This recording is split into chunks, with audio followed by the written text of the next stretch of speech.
we recommended 2019 as a base year. Now, I won't say all that's past, we still live with the effects, but for carbon accounting, for many organizations, 2022 is probably the place to start. That's the first full year where things are more or less back to normal for church activities.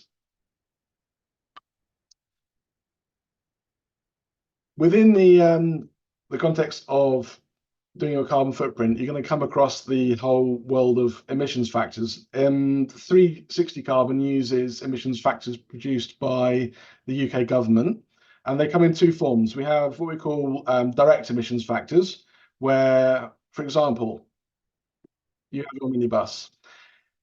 You would use the engine size and the fuel type, along with the distance traveled, to estimate the carbon emissions, because the emissions factor for, say, a minibus is given either in kilograms of CO2 per mile driven or CO2 per litre of fuel consumed. So you have a direct relationship between the activity and the emissions. Sometimes you don't have that data, and you have got no idea how far anybody is driven. But in the context, say, of staff, you may know how much you spent. And in those instances where all you have is effectively financial data, there's something called proxy emissions factors that relate the amount spent on the activity to the carbon emissions. And we're just going to take a slight aside. 1 ton of CO2. When I started out with Climate Stewards all those years ago, getting my head around the idea of what does a ton of gas look like was it was a bit of a head scratcher for me. So I did a bit of research, looking into things like molecular weights and all kinds of bits and pieces. It was a lot of fun. What it comes down to is the 1 ton of carbon dioxide, or carbon dioxide equivalent, has the same volume as about 4.5 London buses, or an average size 3-bedroom house. Sometimes it's helpful to get an idea of the kind of context we're working in, how big the numbers we are looking at. Gives a more accurate idea of the overall impact of our emissions when we see how much is actually being released. The E in CO2e stands for equivalence, and that simply takes into account the effect of other greenhouse gases, in particular methane and nitrous oxide, and renders them as the equivalent CO2. There also, you can take into account all of the fluorocarbons if you want to in the equivalence. So from there, we're going to move on to look at 360 Carbon. So this is a tool that Climate Stewards built back in 2020. We launched May 2020. It's a tool designed to help churches calculate their carbon footprint. We currently have 1,794 churches using the system, not just in the UK. We have a version that works in the US, a version for the Netherlands, because Climate Stewards has a Dutch branch, and also a version that is specifically for New Zealand. How some of those came about is a totally other story. Of the 1,794 churches using 360, 295 of those are Methodist churches, of which 58 are eco churches out of a total of 530 eco churches who are already using 360 Carbon. So I'm going to switch over to a live view of 360. I hope, if I can make this work. So has that popped up with a website for everyone? Okay, Yep. Thumbs up. So we designed 360 to be hopefully fairly simple to use. There are always going to be complications because although carbon footprinting is not rocket science, there are elements of data gathering and thinking that have to go into it that mean it can be quite fun at times. When you first sign up for an account at 360, let's just zoom that in a little bit. You'll be invited to add your church, or we actually have a section that that was designed in conjunction with Eco Synagogue for synagogues, and we also have a section for charities who want to do their carbon footprint. You'll be invited in the first instance to add your church. It's simply a matter of choosing your denomination, giving your church a name, and then plonking a pin on a map. I don't know if I can even do this. This is where I am, so you can see exactly where I am this evening is where that dot is. And then the final thing to do before saving your church is enter the buildings. So you may have just one church building, and that's all you want. You may have a hall. You may have what do Methodists call it for the pastor? It's not vicarage, is it? Manse? No, everyone's gone silent. Yeah. Okay, Yeah, house. manse. Manse, right, we'll go for manse. In 360, every church is its own thing within the system. If you wanted to, and you've got a church, a hall, and a manse, you could actually set up each of those buildings as its own organization within 360 and track everything. Alternatively, adding them this way, they will then be a they'll just sharpen the energy section of the calculator. So once you've got your church, you'll see there's a page where you can, this will summarize your footprints as you add them to the system. And we're going to start a new footprint. I'm not great on creative names for naming stuff in here. You'll be given the option of where would you like your footprint, when would you like your footprint to start? Again, generally speaking, best to line it up with your financial year. You can choose which sections of the calculator you would like to include. If you know that as a church you never do any flying, you can take that out and not bother filling it in. We've got this final option. There's not actually much happening with it at the moment, but this, I was like, well, not this year, next year. This is a 2024 thing. We've been asked by a number of denominations to allow them to see into what their churches are up to, what kind of footprints are being calculated. So it's an opt-in thing, is whether you would be willing to share your church's footprint with your denomination. It's not, you're not obliged to do so. It's helpful if you do, because it helps people, higher up the system, get an overview of what's going on, but it is an optional thing. So we'll start our footprint. Now, one of the things I didn't have a slide for in my presentation was performance indicators. This is where they come in here, is we ask you to fill in, and this, one thing to point out actually, throughout 360, pretty much everything is optional. You don't have to do any of this.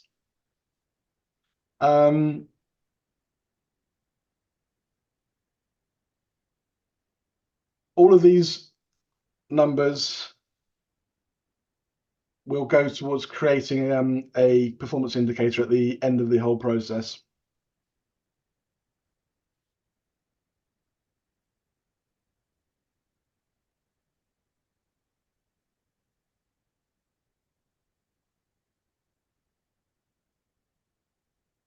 One of the key things with carbon footprinting over time is to is to be consistent, to do the same thing year on year. So we have a notes section on this page, particularly so you can make a note of who you're including. If you've got particular groups that happen that you're including in your footprint, you can make a note of them here, just so that you know what you've covered from year to year. So you should get feedback that your information has been saved, and you can then move on to the next section. As you can see, the church, the hall, and the manse have all appeared as tabs within the energy section. And this is where you see that one of the things that 360 does is it will give you a report on both location and market basis for your carbon footprint. Again, we'll see that in more detail when we come to the summary at the end. So our church is going to be on 100% renewables for electricity, but not for gas. No biomass, no heating oil. You may have solar panels installed. If you do, we can take account of those. Whether you're using everything you're generating or whether you're exporting some of that to the grid. You can then run the calculation. You see the difference between location and market-based reporting, the impact that having the renewable energy has on that. We'll save that and move on to travel. So 360 allows you to do congregational and staff travel. It's based on miles per month for the different categories of vehicle. There are travel surveys that you can download, which is a simple spreadsheet that you can fill in, which requires going around talking to people in the church or guesstimating what people are doing, and that will then give you the totals to put into the columns. You'll notice that down in the bottom right-hand corner, we got bicycle and on foot. Although we do breathe out carbon dioxide, it's generally considered to be a source of renewable energy and the like. So neither cycling nor walking will have a footprint. The aim of including those two items is to allow you, as you do your footprint year on year, to see what progress you're making. If one of the initiatives you want to think about in your church is let's encourage people to get on their bikes for those who can, or walk for those who can, you can just track that number and see how things are going along. So just going to pop some numbers in there. So each time you'll put the numbers in, calculate, and then you can save. For most churches, food is actually a fairly small part of their carbon footprint, but one of the things that is key to bringing people along on the whole carbon footprinting journey, in the context of an organization with many people of disparate interests, is the feeling of actually having some control over this whole process. Not many people in the church will be involved in decisions about things like boilers, putting solar panels on roofs or the like, but between you all, you can all make a decision about what you're going to eat, what you're going to do as a church in terms of how you what you eat and drink on a Sunday morning. I never know what numbers to put in this section of the calculator because I'm actually someone who doesn't drink tea or coffee, which usually results in horrified looks on Zoom. So if my numbers are too high, then please do shout in the chat. We had quite interesting conversations in translating 360 into for an American audience, because they didn't have a clue what a glass of squash was. So we had to explain that it's not pumpkin related, but is this rather funny orange stuff that kids drink in the UK churches. We've included packets of biscuits. This is a typical month. We also have facility add in, if you're actually serving meals in your congregations, again, an option to put in the number of meals across 6 different categories. The data there is behind the scenes is based on a study carried out by Oxford University that they looked at diets around the UK and worked out what people were eating and the carbon footprint associated with that, which is what we've used behind the scenes there. Okay, as you see, that's still a reasonable amount of carbon. It's also a lot of coffee.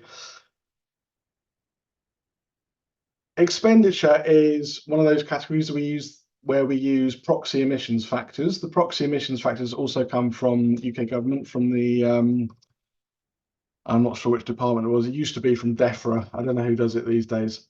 Um, we've put in all those different categories. Again, you're not obliged to fill in any of them, but if you want to include amounts spent in any of these areas, then you're welcome to do so. So I'm going to pop in a couple of bits there.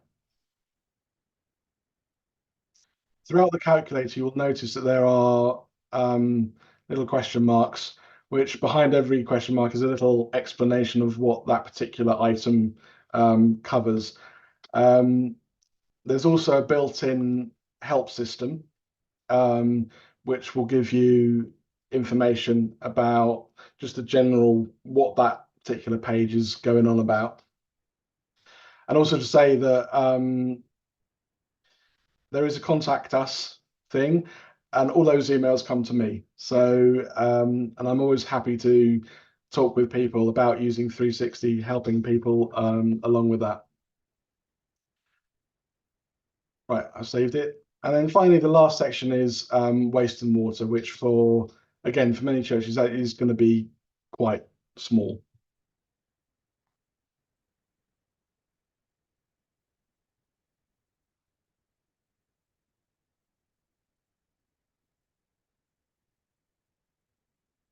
And finally, for water, this is quite a difficult one because many churches are on unmetered connections.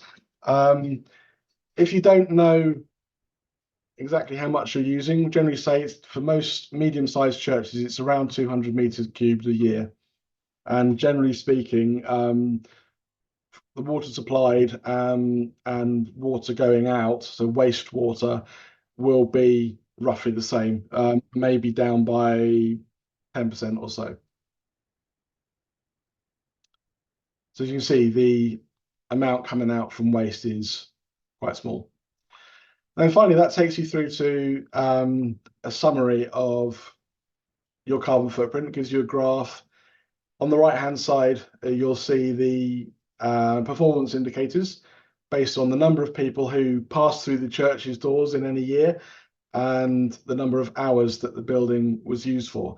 And these are the numbers that you would hope over time to see going down.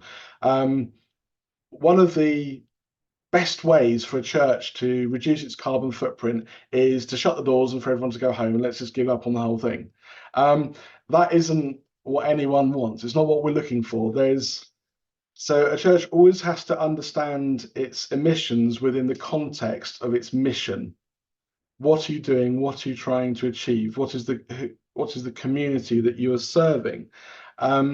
If in any one year you put on more activities, you have a new program that starts up, you might see your carbon emissions going up. But if at the same time the number of people you're serving, the community you're reaching out to is growing, then your performance indicators will be coming down. And that's the part that you're going to be looking for. The absolute quantity of carbon emissions is only part of the story. At this point, you can switch between a location or a market-based approach.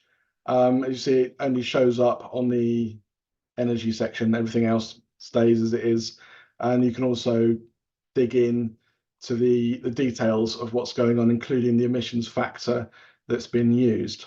And finally, for those that are interested, it divides it all up by scope as well. There's a facility to download your footprint if you fancy sharing a PDF file with all and sundry. That's available there, or you can share a direct link to the carbon footprint. And that leads on to the next question, which is, where do we go from here? You've done your carbon footprint, you got your numbers. What happens next? So I'm going to try and switch back to my PowerPoint. Hopefully that's coming up. Right. So you've got your carbon footprint audit completed. You've got a number, your tons of carbon emissions for your church. The next steps would be to look at an environmental policy, to think about what you want to achieve as a church in terms of your carbon footprint, where you want to start seeing reductions.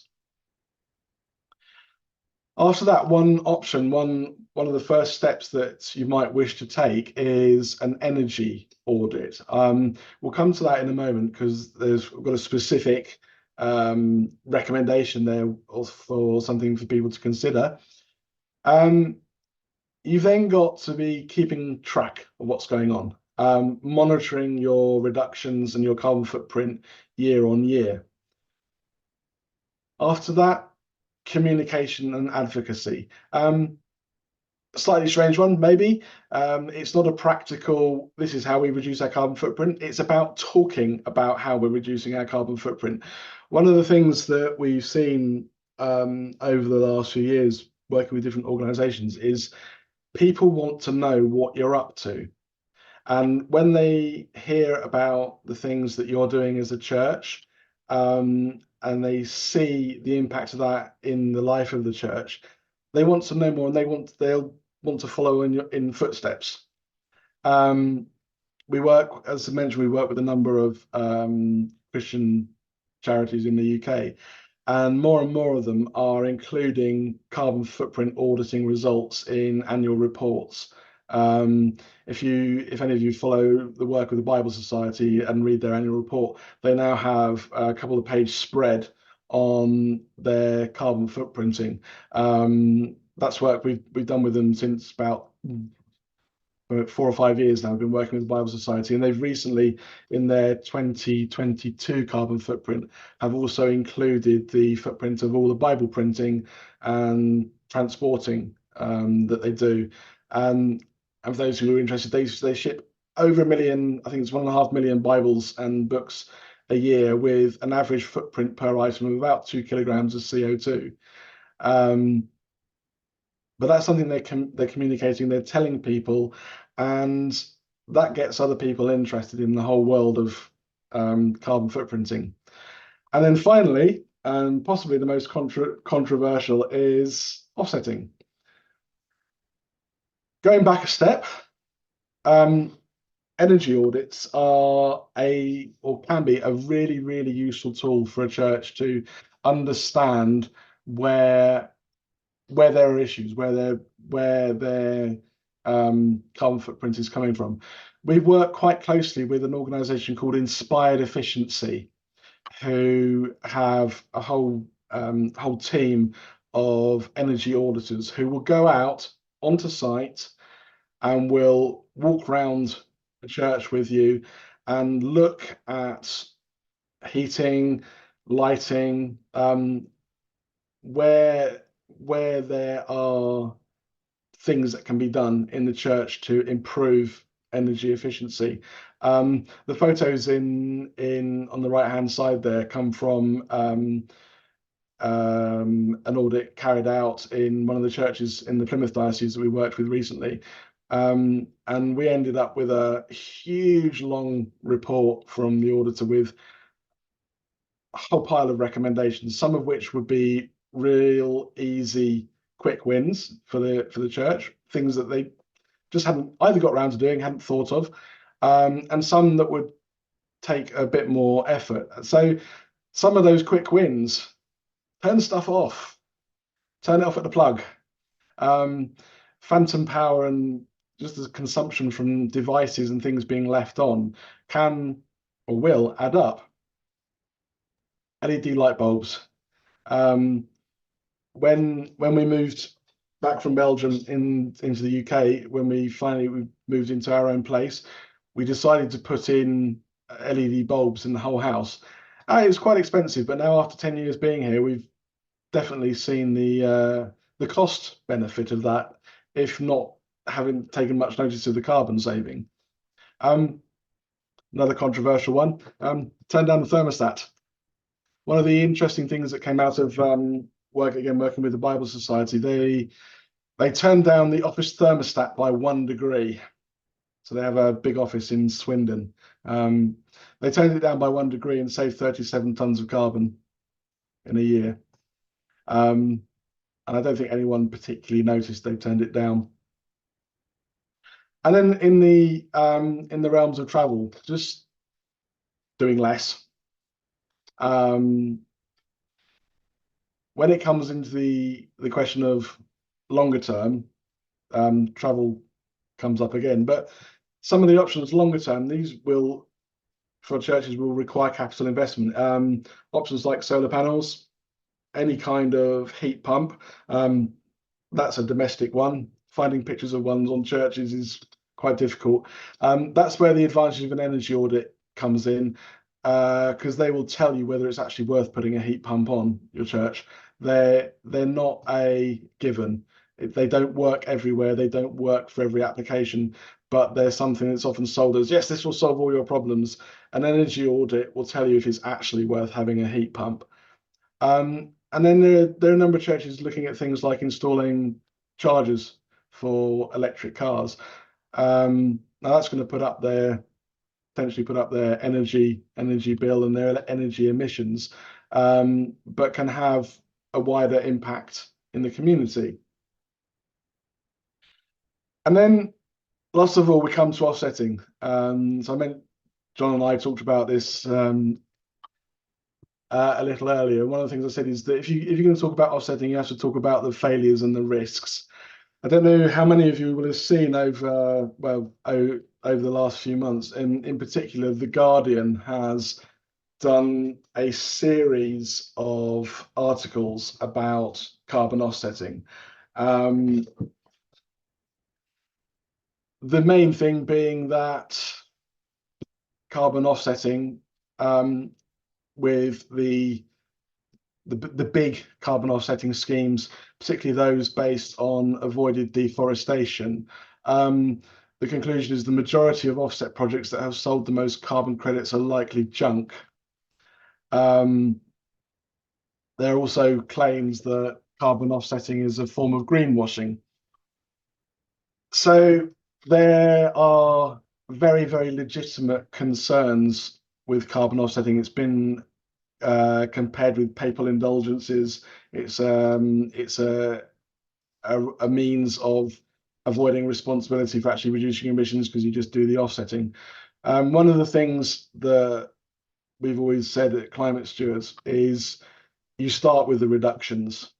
So reducing your carbon footprint is always going to be where you start. It's always worth more than offsetting. Offsetting is the thing you do last when you've done everything else.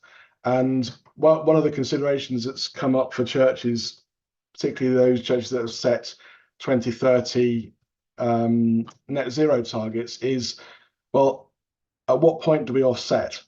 This is a discussion that's particularly happened in the Church of England. And the general policy of the Church of England is that money that could be going to offsetting should actually be going towards reductions. And as Climate Stewards as an organisation, one of the things we do is we do carbon offsetting. A good chunk of our income comes from carbon offsetting. And we totally agree with the Church of England. If you've got money to spend it on reducing your carbon footprint, by whether that's installing solar panels, insulation, what have you, in the church, to reduce particularly the emissions from energy consumption. Then at some point you probably will have to think about offsetting, because the net part of net zero is removing emissions. Climate Stewards as an organisation does carbon offsetting. we run something we call the seal of approval, which is what we use with all of the projects that ourselves we design and implement. There are a number of criteria for all of our projects. The first one is that they're additional. That means that when we fund them, that project wouldn't have happened without the funding from carbon finance. Otherwise, you're just in a business as usual scenario, and there's no additional benefit. So for all of our projects, they would not have happened. The emission savings would not have happened without the funding from selling carbon offsets. They're accurate. We spend a lot of time working to make sure that our calculations of either avoided emissions with our technology projects such as cook stoves or carbon sequestration in our tree planting projects are accurate. And that means also being transparent about what we do. So all of the projects that we run, all of the data is available for people to have a look at and to see that we're doing what we say we're doing. We take very conservative estimates. One of the criticisms that came out with the Guardian's work is that a lot of forestry projects in particular are running on periods of 50 to 100 years. They're tying communities into offsetting projects for 50 to 100 years, which is beyond what anybody can realistically see.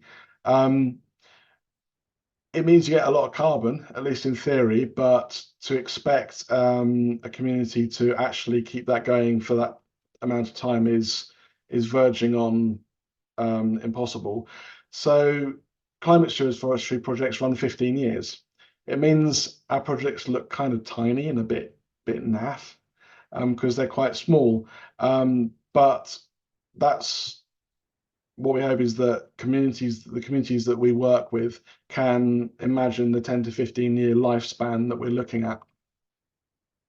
We want them to be sustainable, so we work very, very closely with the communities that we're in to make sure that what we're doing is what they want.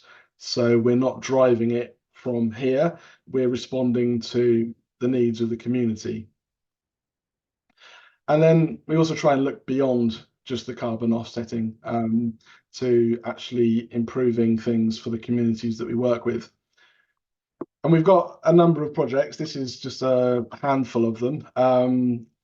As I'll go around clockwise from the top. The stoves there are in Peru. We've got 20 improved stoves in the community in Peru. Next to them is plastic recycling project in Uganda.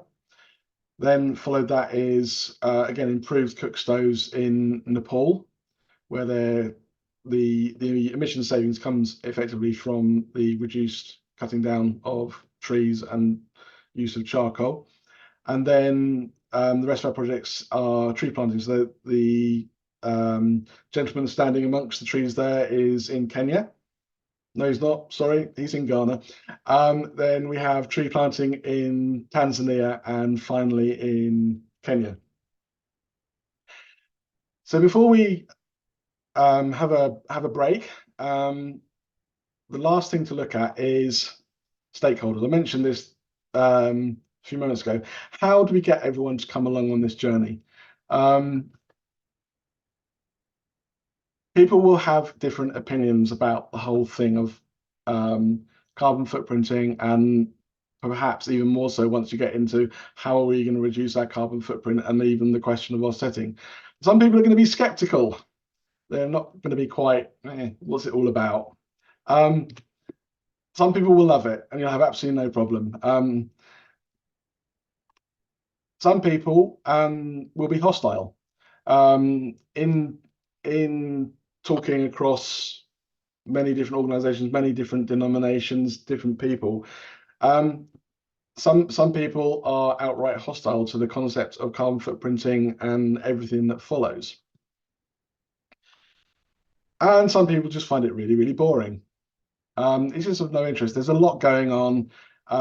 It all seems quite remote. And I'd imagine it, when we get to the point of talking about talking in groups in a little while, there will be other types of stakeholders that you can think of. But when we get to that point, there will be some questions about how we take everyone along on this journey. And I'll hand back to John. Folks, I think we're going to take a break. We're going to get we're going to get 10 minutes away from the screen. So I've got 8:05 on my device. I'd like for you to come back at 8:15 in 10 minutes time. Don't leave the meeting, of course. If you turn your microphone off, turn the camera off, and we'll see you in 10 minutes. We'll see you at 8:15. I've got 8:05 on my device. We'll see you in 10 minutes. See you shortly.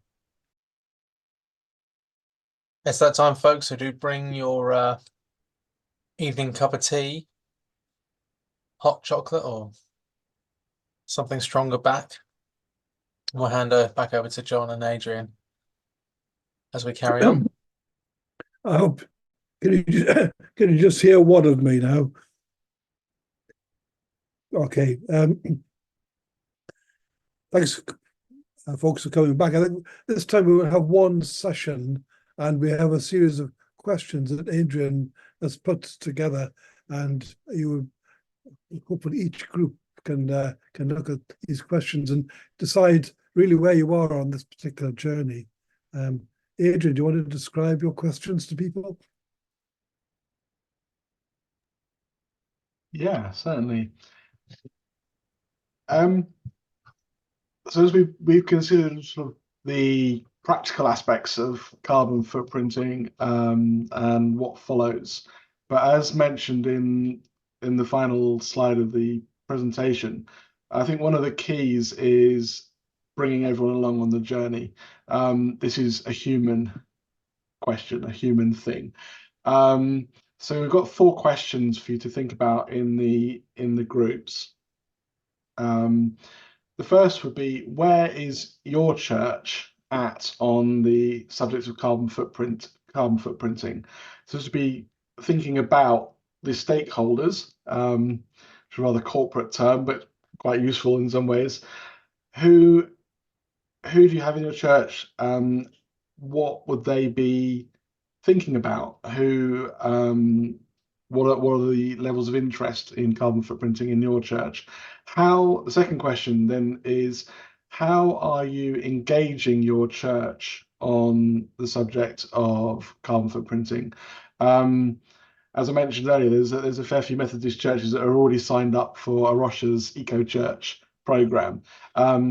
Eco Church is a great way of bringing environmental issues into the life of the church, and whilst it includes carbon footprinting, there's a section within the questionnaires that are part of Eco Church about carbon footprinting, and we work quite closely with Eco Church on stuff like that. Their whole program goes a lot further and is much broader, so it can be very useful as something to engage the church on the subject of the environment as well as carbon footprinting. So how are you in your church engaging the congregation on the subject of particularly carbon footprinting?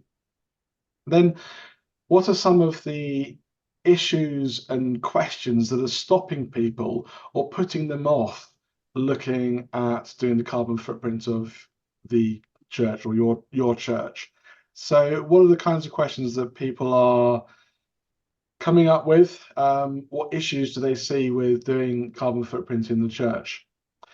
And then finally, and this is a question that's aimed both internally to the church and looking outwards, is what help do you need to effectively calculate your church's carbon footprint?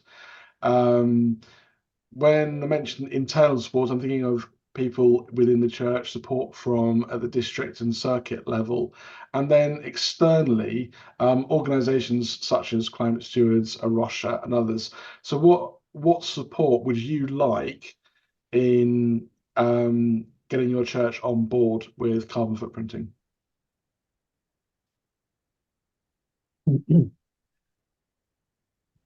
Thank you, Adrian. So all of the questions are in the chat. So when you go to your groups, you can have a reminder of what these are like.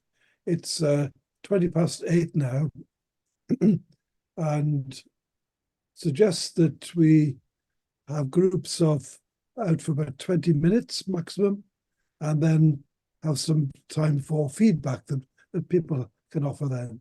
So, okay, 20 minutes from now, so back at 20 to 9.